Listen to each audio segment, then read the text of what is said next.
The Greater New Bedford Community Health Center monthly video series is brought to you by Senior Whole Health, a health plan for seniors that have both Medicare and Mass Health coverage.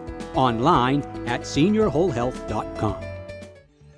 Welcome to the Greater New Bedford Community Health Center. We will be presenting a series of seminars which we hope will inform the community and our staff about the benefits which are available to the people that we serve. This is our second year. Isn't it wonderful?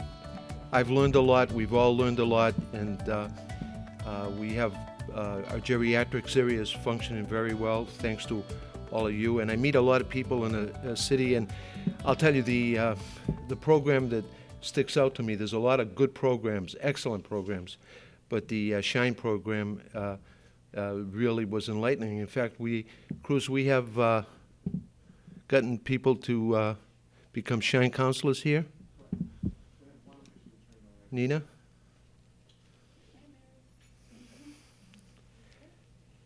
It's my pleasure to invite our speaker of the day, Melissa Baudria, Protective Services Supervisor, Bristol Elder Services, Inc. And she will be talking, her topic will be preventing and eliminating abuse of elders. This is a very serious thing, and we're very pleased to have you come today. Thank you. Thank you very much. Appreciate it. Appreciate it. Hi, good afternoon. Melissa Baudria, Protective Service Supervisor at Bristol Elder Services. And we cover 23 communities, and we are the largest protective service unit, and we are the busiest protective service unit, New Bedford actually being our busiest service area. Although we do the protective service part for the elderly community, Coastline Elder Services is our partner with the home care part of the services for the elderly. And we work a lot in conjunction with them and providing services for our elders to either eliminate or remedy some causes of elder abuse, self-neglect. Just to give you a little overview, I've been there for about 5 years. I supervise 5 individuals. 4 of them investigate elder abuse. 3 are in the New Bedford area, and 1 is in Taunton. So I'm working in New Bedford an awful lot. We have a unit of 15 protective service workers, and they are set up geographically in different communities, basically to cut down on, travel, so we're not having them run here, there, and everywhere. So that's why there's the most workers in the New Bedford area. Then there's Attleboro, and there's Taunton. And where we are in Fall River, all of the workers do cover the Fall River area.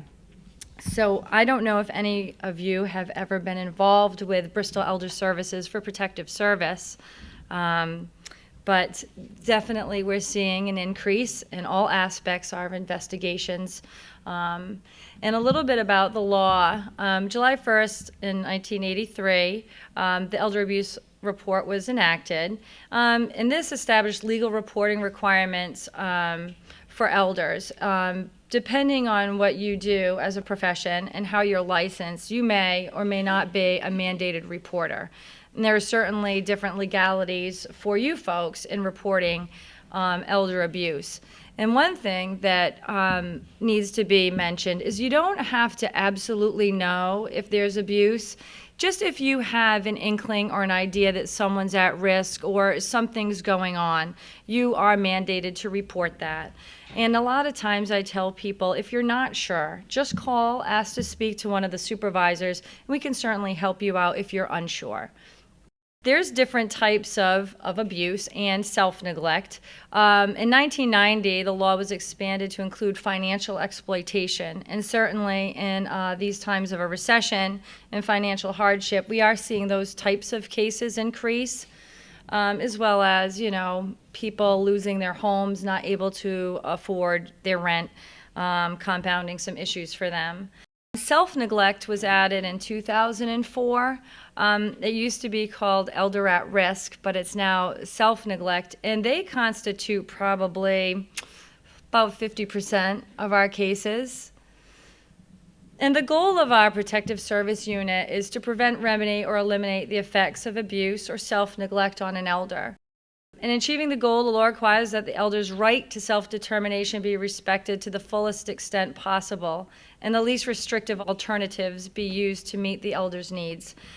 Sometimes this makes us a rather unpopular agency, and I spend a lot of time educating people in the community as to the elder's capacity versus poor decision making. The elder does, if they have capacity and understand risk, the right to make poor decisions for themselves, just like you and I do. It doesn't matter that they're now over 60. Sometimes it's not always easy to determine their capacity, and that's when we call in professionals like yourselves, physicians, and other professionals to help us determine that. And like I said, cognitive capacity sometimes is not always black and white. Some people can make decisions in some aspects of their lives and not in others. But luckily, there are an awful lot of services in the community for individuals over the age of 60. And again, using Coastline has a variety of fantastic programs that help the elder remain in the community safely. When we've determined that the elder lacks capacity, still, depending on risk, what that elder is doing or not doing for themselves in the community needs to be evaluated and assessed. And if there is no other alternative, and if services from the community can't sustain this person safely in the community, we do seek alternatives such as nursing homes, assisted living, things like that. When the elder does have the capacity to consent, we need to get permission from them to proceed with an investigation. We obtain consents, and the elder does have the ability to limit who we talk to, what we can say, and those are challenges that face my workers every day. We don't always let them just refuse and not try to work with them and build rapport. So it is an ongoing establishment of rapport sometimes that has to be achieved before we can get consent. And like I said, this is where we get consent. And there's two parts of our services. The first part is investigating, and then the second part is ongoing service provision and service planning with an elder. And we do have to update our consents often. And we do have sometimes family members, other professionals in the community who feel that there is a certain goal that we need to reach with the elder. That's not always the elder's goal. And something that we always keep in mind is the elder is our client, no one else. And that's the person that we are in charge to serve. Unless that person delegates their responsibility voluntarily to another, or, again, if the elder lacks capacity, the court grants responsibility to somebody else. And I have to say that our court involvement for our elders, I've personally seen an increase in my workers' court involvement. They're becoming a little stickier, our cases. And freedom for us is more important than safety. Again, doesn't make us always the most popular people out there in the community. And if the person chooses ultimately to live in harm and be self-destructive, and they again have the ability to understand the consequences of those actions, then they can certainly choose to do so. And the Executive Office of Elder Affairs is who governs us. We're part of the Health and Human Services.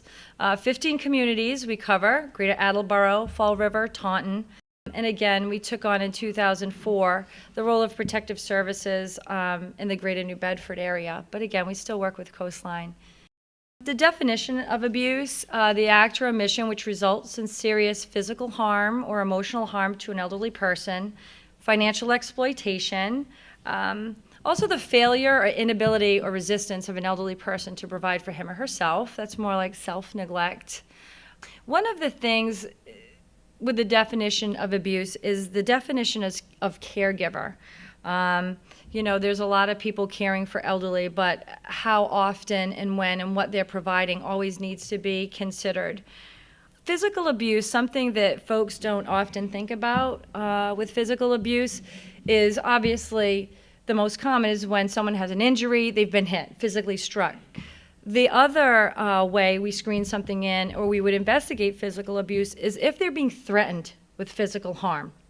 Sometimes it's the person being threatened, with physical harm, or a lot of times the alleged perpetrator or the abuser will threaten to harm someone else, a grandkid, another family member, a pet. Those are also forms of physical abuse that sometimes people don't really know that they would be considered that. Sexual abuse, we have plenty of sexual abuse cases, and obviously the unwanted sexual advances or sexual contact is clear, but also forcing an elder to engage in watching pornographic movies or viewing pornographic materials, watching other people engage in sexual activities that are unwanted. Those are also considered sexual abuse under the law. In financial exploitation, there's actually some type of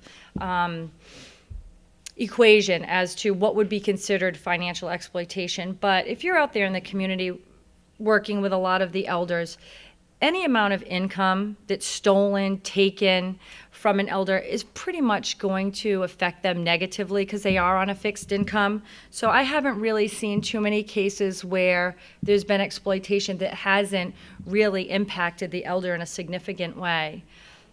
And those are actually my favorite cases to investigate. I like seeing where the money was and where it hasn't been and who took it. It's kind of black and white. It's following a paper trail.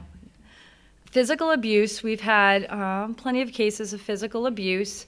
Obviously, if it's very serious, we report those to the district attorney right away, especially if we find the elder may not survive. Same thing with serious caretaker neglect as well.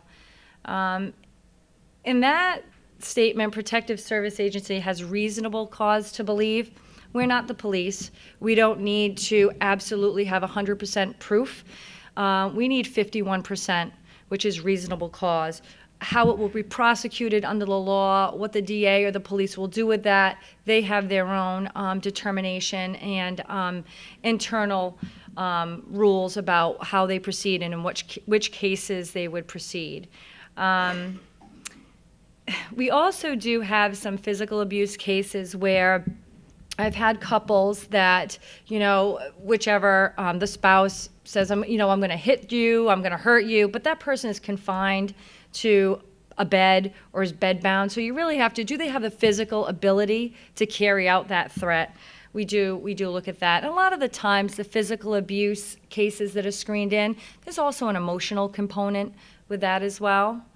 And again, it's a non-accidental infliction of serious emotional injury to an elder. There needs to be a personal relationship or some type of significant relationship between the person doing the emotional abusing and the elder. And there has to be some type of impact. I know if I argue with my husband, is that emotional abuse? No. If he's not eating or he's depressed or not otherwise engaging in activities that he did before, well, then there's a result to that emotional abuse. So a lot of times we get intakes where someone's been arguing, but there needs to be a real indication as to impact of that emotional abuse. Sometimes the intakes don't really say, or the person doesn't have that information. More often than not, we'll screen those in to rule out significant emotional abuse. And sexual assault, rape, sexual misuse, sexual exploitation of an elder, threats, where the individual has, again, the intent and capacity to carry out those threats. Neglect is the failure or refusal by a caretaker to provide one or more of the necessities for elders' physical well-being. The obvious things: food, clothing, shelter, personal care. If a caregiver is consistently not bringing the elder to medical appointments or not picking up prescription medications as they should. And then, again, they're rated as either emergency, all our cases, emergency, rapid, or routine. So it really depends on the severity of the neglect. And we do have plenty of those cases. And again, financial exploitation, which took a while to be added, but obviously glad it did. And as I said, this is definitely something that's been increasing. A lot of elders, either themselves not able to meet their needs, or family members aren't working anymore and are very concerned with funds and may exploit an elder where they wouldn't have before. Self-neglect, again, this constitutes quite a few of our cases here. It's a failure or refusal for an elder to provide for him or herself. Meds, I see a lot of elderly people medically non-compliant, either with medications or their physician. I get a lot of calls, this person should not be driving anymore. Personal care, again, shelter. I've had a lot of foreclosures, and a lot of younger elders still working, and whatever their job's been terminated, or they just can't find a job, and they are not able to meet their needs, their rent. That's been really, really difficult. Social isolation, that's, we get plenty of cases on that. A little difficult to determine, but some family members, there's a lot of dynamics within families, and sometimes they vie for the elder's attention, or there hasn't been a good relationship, and one sibling will try to isolate the elder from the other siblings. They don't know what's going on, so we do have plenty of those cases. A lot of mental health issues, especially in the younger elders, in alcohol abuse, and some interesting drug abuse, things that I haven't seen before with the younger elders these days. These are old, but I actually have some different. Let me see where it's at. We have about 148 cases to 200 cases a month for adult protective services. We average probably about 10 a day. Let me see. Self-neglect, still about 50%. Financial's gone up. Sexual's definitely increased significantly. And these are just, I think we've had one of the busier years this year. And a little bit about when to file a report. There is a form, it's called a mandated reporter form, and that is always to be filled out, but after you make a verbal report. I've had cases where things have gotten lost in the mail. We didn't get the facts. The paper report should never replace a verbal. And also it gives our intake workers the opportunity to ask some more questions so we get as much information as possible so we can screen the case appropriately. We do screen out to what is called caseload capacity because we are so busy. We screen in things that have a higher risk. If something is low risk, or we can screen it out to home care to try to assess if the elder meets criteria and those services would help eliminate or remedy some issues that we're concerned about. If they're a senior whole health client, we work with senior whole health a lot. Referring to South Coast Legal Aid, tenancy preservation has been very popular. So we are really only screening in now significant cases. Not to say that the ones we screen out, there isn't an issue or what it wasn't an appropriate report. It's just, it's of a low risk. Sometimes they come back and the situation has gotten more serious, or we have more information, and sometimes they're screened in. And again, we're open 24 hours a day. We have a hotline, and after 5 that comes on, and they do page out. They page out our workers if it's serious, if it's an emergency. Most of the time, we'll try to work on the case by making phone calls, things like that, but we do go out, and we have 2 workers go out if it's a crisis situation. Many times it's someone who needs emergency respite placement in a nursing home. Either they're just not doing well and there's a serious issue. A lot of times a spouse or a caregiver has been hospitalized themselves, and they don't really, you wouldn't know to have a plan unless that happens. So the source of an elder abuse report is always confidential. We do have people make anonymous reports, and that's difficult. It's difficult if we need more information. We can't call that person back. A lot of times, I look at those anonymous reports, I'm like, well, what is this really? Is it real? Sometimes it is, sometimes it's not. But we always keep that reporter confidential, even if it's called into court or someone requests the file from an affidavit. We cannot ever give out the name of that reporter. And you have to be savvy sometimes when speaking with an elder about the allegations when you first go out, because obviously they may have a smaller circle of people and friends. So what is being reported, sometimes they can go back and they know, and they ask, well, I'm not going to let you in. I won't talk to you unless you tell me who reported it. So, getting our foot in the door, putting them at ease, and trying to stay away from the who reported it and really get down to the allegations. Take some savvy on the behalf of the workers. And some people don't get over that. And I'm always amazed at the elders that let us in and do really tell us what's going on in their lives and what's happening. A lot of times they can guess who reported it because they only told this one person. But again, we never can confirm or say, oh, that wasn't the person who reported it. These are some of the details we ask when filing a protective service report. And I have to say, you'd want to probably give yourself about 20 minutes when you file a report, because we do ask a lot of questions. And it's because we don't want to leave anything out. And if it was important for you to call and make that report, we want to make sure we get all the information so we can screen it appropriately. We do have a very detailed computer system, and even though we may not screen something in, we still have that person's name, their information in the system. And often when, like this morning, I had two from Saturday that I had to screen, and I looked them up. One was somebody had been in many, many times, so I read those other reports. I try to see, is there some type of decline? Do I know a little bit more about this than this report that I've been given today? So even though we may not screen it in, those intakes in the system are historic. We keep them for 7 years, and that may, depending on what's on those other intakes, we may screen something in that we otherwise wouldn't, or screen it out. Temporary address, very important, because we do make home visits. We have to. We have to see the elder. We have to meet with the elder, and no one can block us.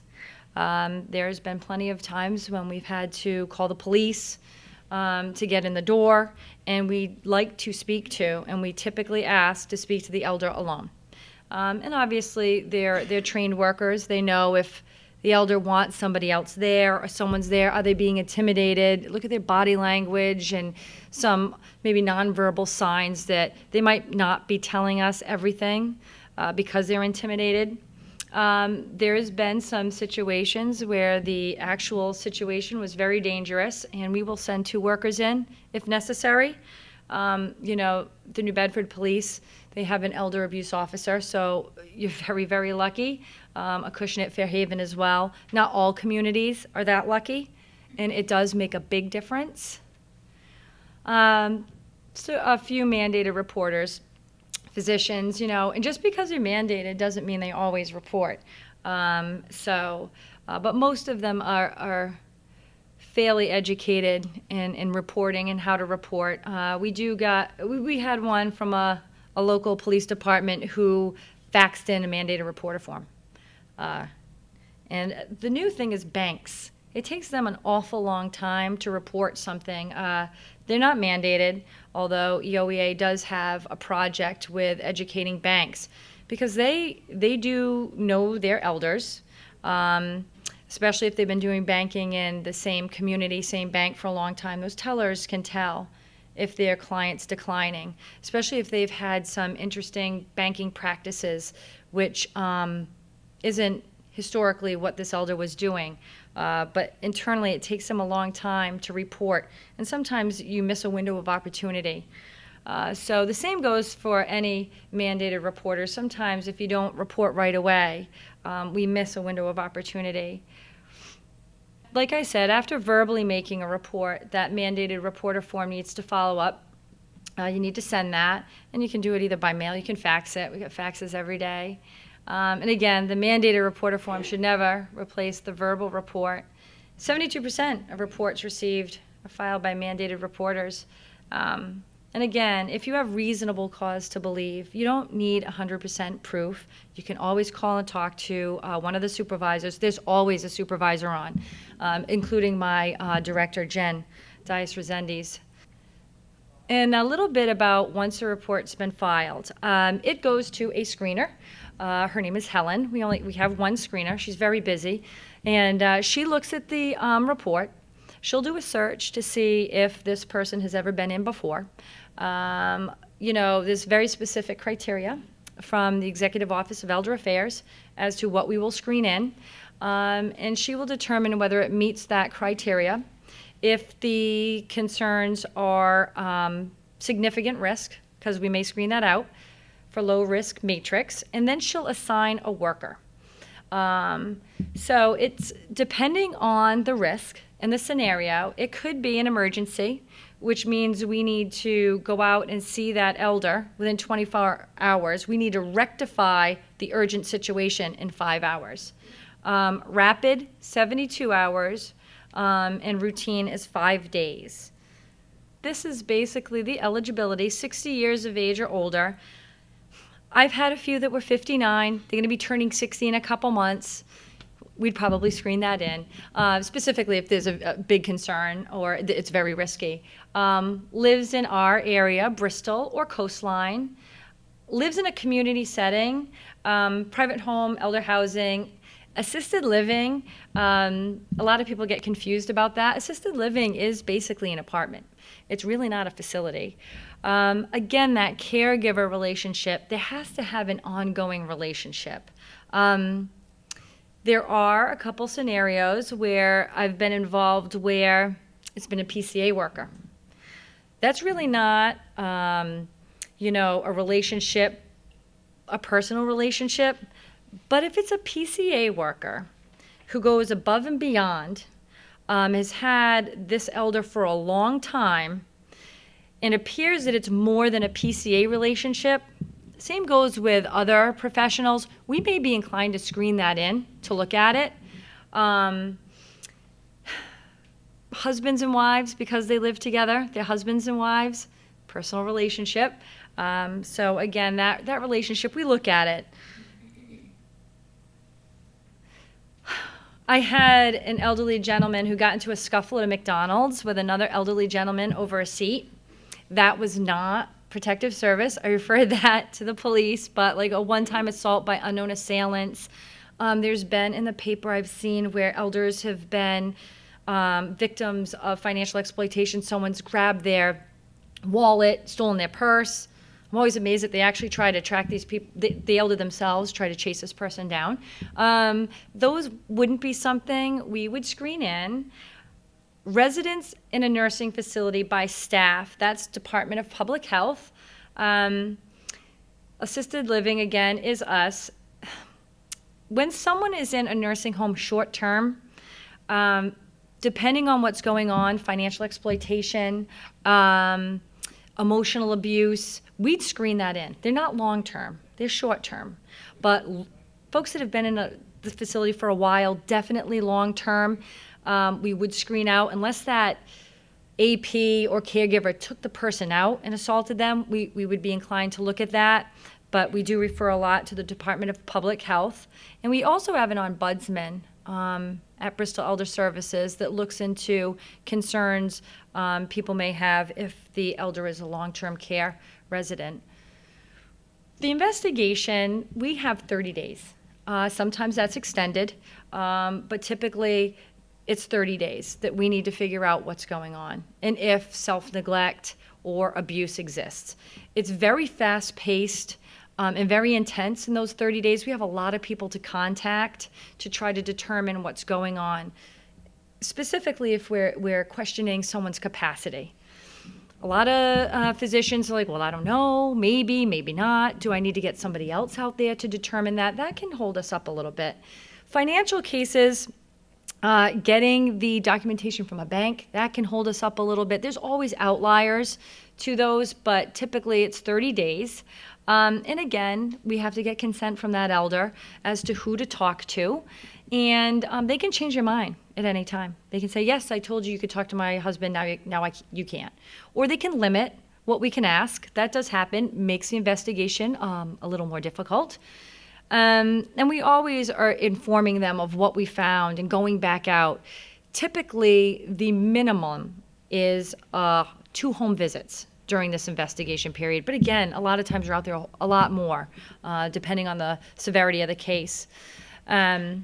We've been using a mini cog during the clock and doing that. So we've been trained on that. That's interesting. It's been very, very helpful, at least to get some type of baseline. A lot of times people will call in and ask, do you have this client? Can you tell me what's going on? I really can't. I can't really confirm or deny we have a report.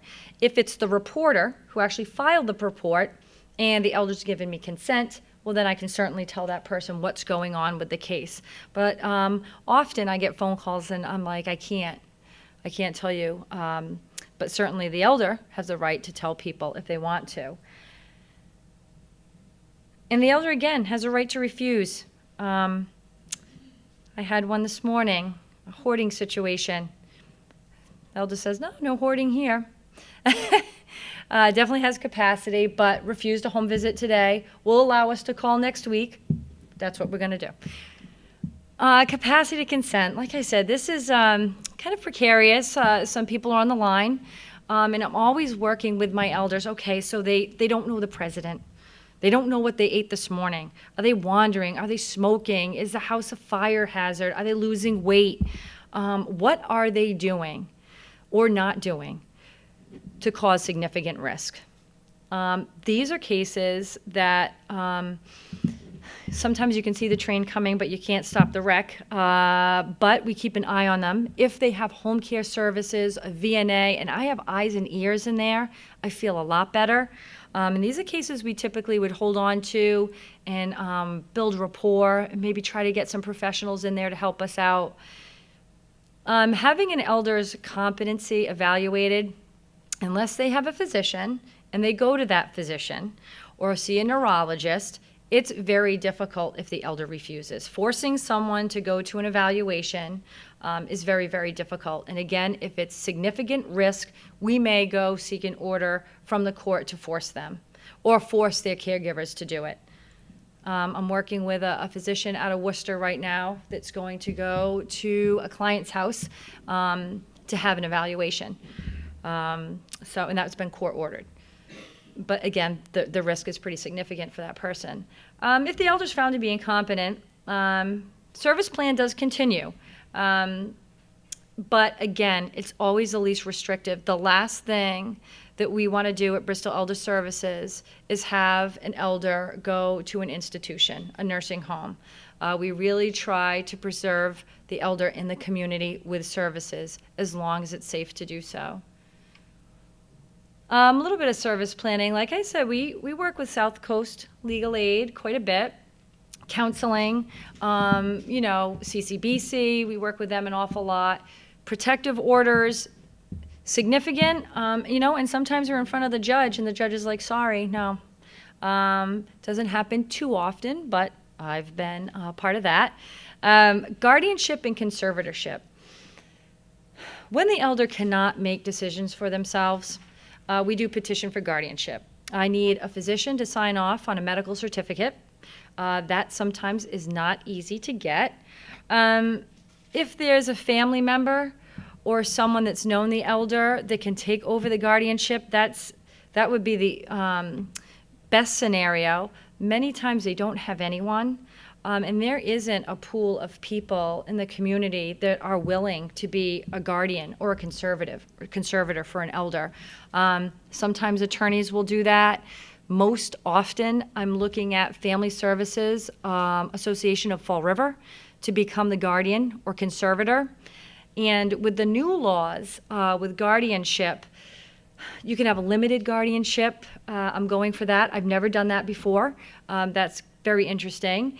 full guardianship. If the elder has any type of significant income that needs to be managed, you also need to file a separate petition for conservatorship. So it's a lot more paperwork, a lot of motions, a lot of time in court for those type of things. Restraining orders, a little easier. We can and do, but I don't love to, petition the court for a restraining order without the elder being present. A lot of folks can't get out of the house. A lot of police departments don't like to serve an emergency one right there at the house, because then the elder has to go back in 24 hours. So we do work a lot with the courts regarding restraining orders. Home care services saves a lot of people. Transportation is big, very big. Home delivered meals, personal care. Money management, Coastline's got a great, and so does Bristol, a great money management program. They will do money management where they go to the house, go over the bills, help that elder write out checks, things like that. They also have a representative payee program where the elder really doesn't help manage the finances. The representative payee does. Shine, you guys were talking about Shine. I love Shine. They save me all the time applying for waivers and Mass Health. I don't know how they keep up with all that Mass Health. It's confusing, so I'm very happy with my Shine folks. And caregiver support, we have, as well as Coastline, have a caregiver support specialist and supervisor in-house. And those are for folks, I use that a lot, where if an elder has some type of dementia, Alzheimer's, going in and kind of counseling the caregiver on what the disease is about, behavior modification. There's some really interesting things that you can do to try to curb the elder's behaviors so that they can remain in the community. And we're short term, we're not long term.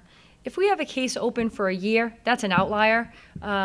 We're in and out of there. We don't provide any direct counseling or services. We refer out a lot, monitor the situation for a time being, make sure it goes well, and then we terminate the case. And again, we really look to have the elder maintain his or her maximum level of independence. And like I said, after hours coverage, 24 hours, and we do go out. And that is, the after hours coverage is actually not at Bristol or Coastline. It's at a hospital out in, I believe, Western Mass that have the hotline. And they do the hotline for all the agencies. They're very, very busy. So I don't know if you have any questions or anything specific, any cases that you weren't real sure about or anything like that.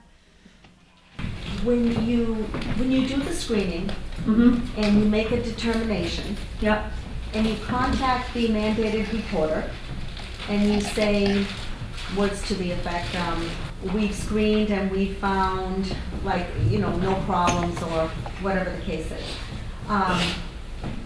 When we call in, I call in because I feel that the situation, in other words, the problem to me probably seems bigger than what it is to you. So when you make that determination that everything is okay and that you're not going to follow up and that the case is, pretty much done, where does it go from there? Does it just cease? Do I do nothing? And like I said, unless it's something that we wouldn't screen in or there's no abuse on that report, where probably what you're speaking of is screening out to caseload capacity, which doesn't mean that the screener or we think there's no issues or no concerns, just that they're low risk.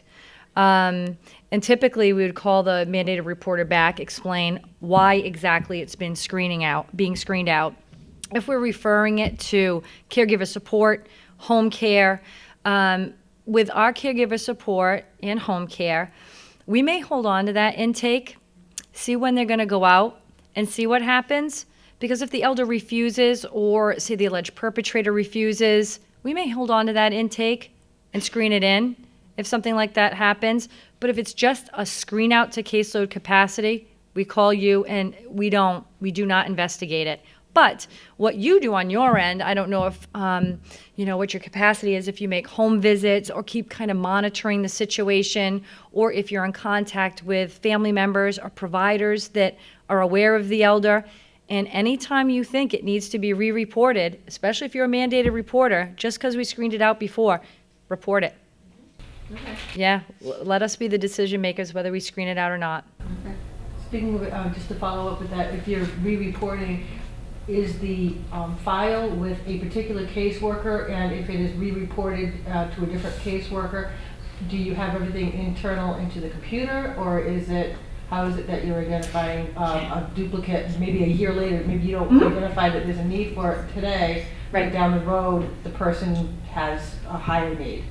We have a new computer system. It's been, I think, in place 3 years. I guess it's really not that new. It's fantastic.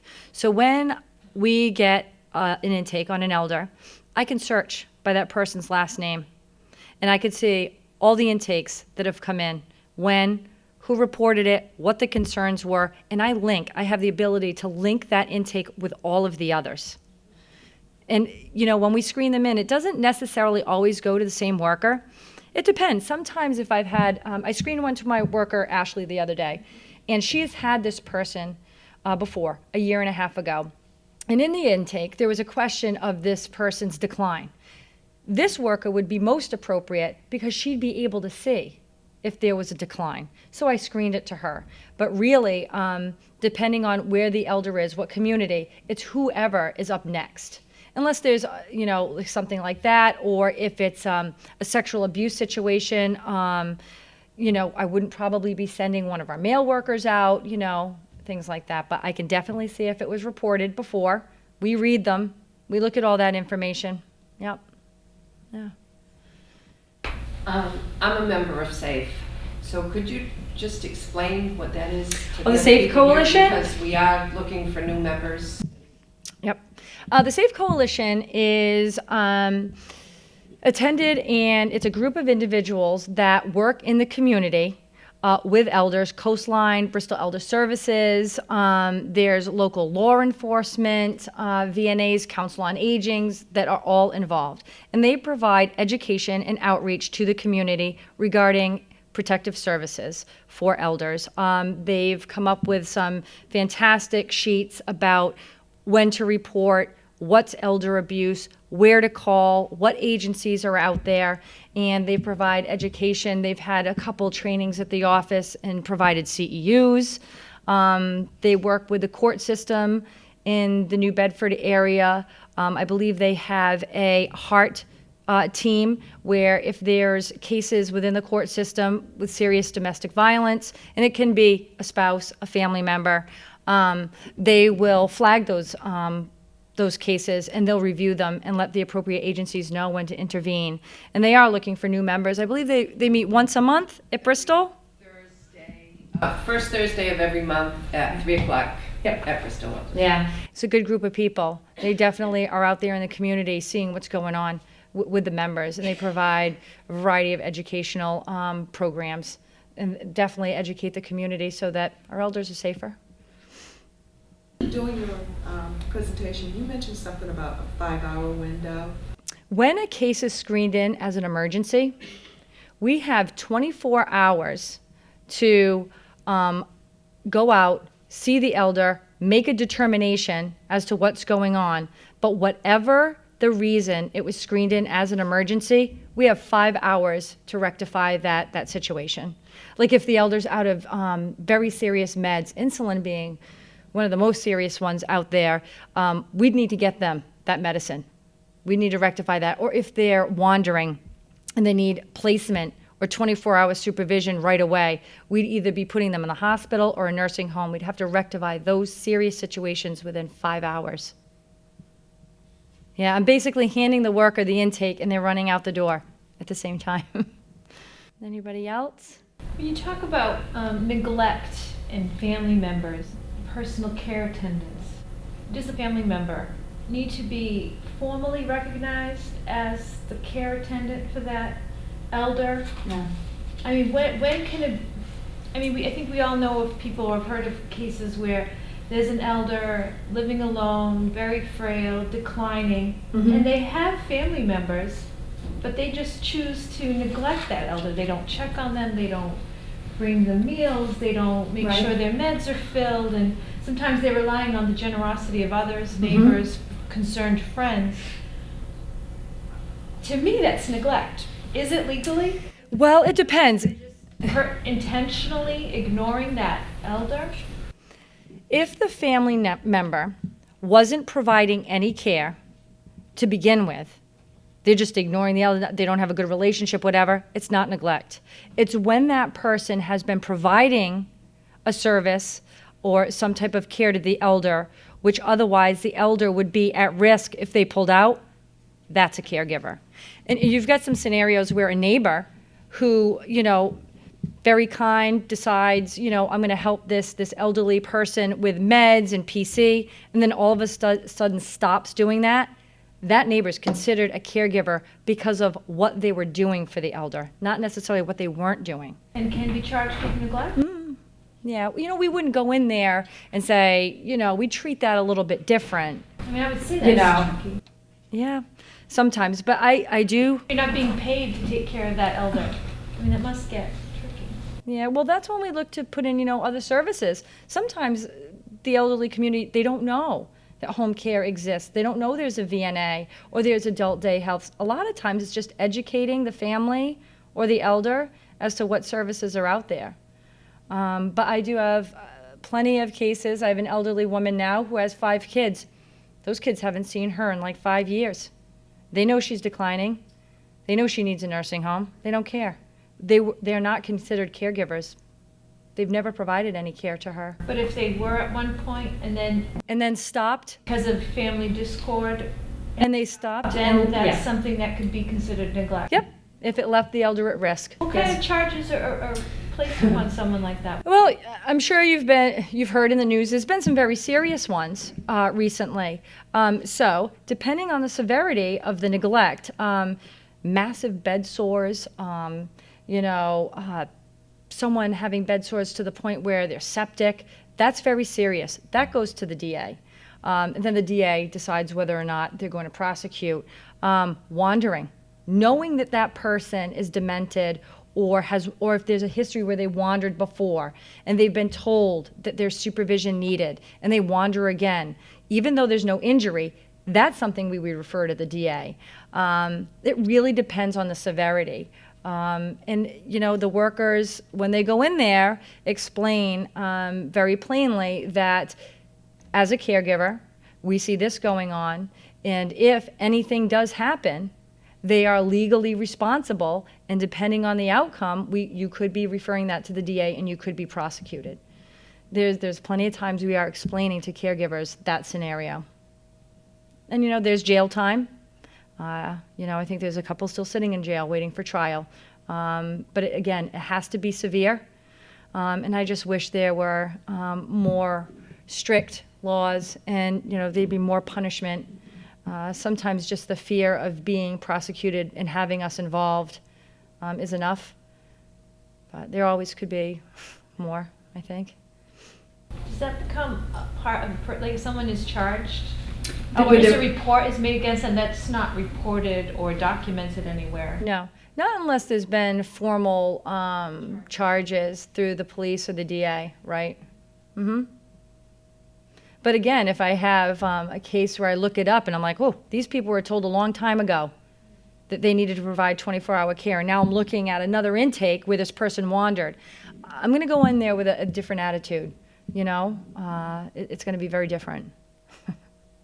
So if the reporter is concerned about a particular need for this person, porter, not eating, or the assumption is that the person's not taking care of themselves, they're not eating properly, the person's a diabetic, they feel that this person might be hurting themselves by not taking care of themselves, and there's no family. And this is what we are, to an extent, reporting to you. And you feel that, that the person is not at risk, based on what your determination is. So do we, is it something that now it's just, I hate to put it this way, but now it's not in your hands anymore, and it's something that, because you've determined it's not, they're not at risk, then it just stays that way, and unless we, follow up with it, the person is in limbo. Well, if we screen it out, well, I would say if the person's hoarding, it's very interesting. I was in a house last week, crawling over trash in this community. Very interesting. And if they're not taking their insulin, they're not eating, I guess one of the questions I'm sure the intake worker asked you is what's their capacity? Are they alert and oriented? Do they understand the consequences of what they're doing? Because we may not screen that in. Because we all have the right to make very bad decisions for ourselves, and so do they. But it's difficult when there's, like I said, someone not in there keeping an eye on the situation. We certainly can't. We don't have the manpower to do something like that, and that's why we look to the community to keep in touch with the elder. And if we know that you're involved or there's a VNA involved, we may let them know that there's a concern to keep an eye on the person. Elderly people, they're going to be declining, a lot of them, and their capacity might not always be on target, or they might begin to fail in other ways. One of the things I look for when screening is, what is the elder's history? Have they always been medically non-compliant? Or if it's a change, like they've always been compliant, they've always kept a clean, then I'm like, something's not right.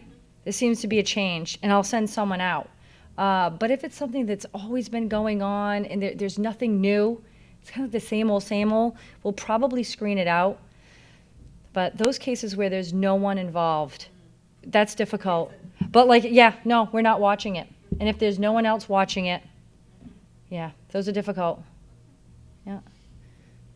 As we all know today, there's many grandparents who have grandchildren.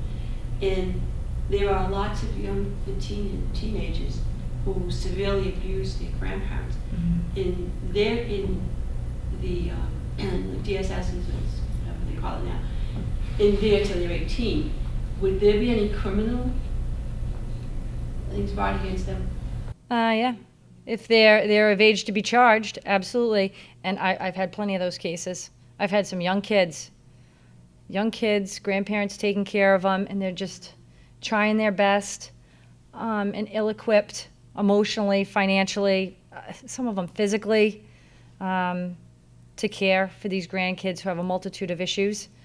It's difficult, really difficult, because ultimately the grandparent has the right to say, I can't do this anymore, but how many of those are gonna, these kids are in a tough predicament. So again, working with, it's DCF, isn't it now?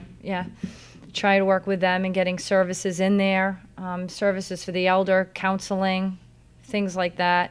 But I've had some serious ones. Kids are young too, but they have to be of legal age to be charged. But I don't have any problems referring that to the DA if they are.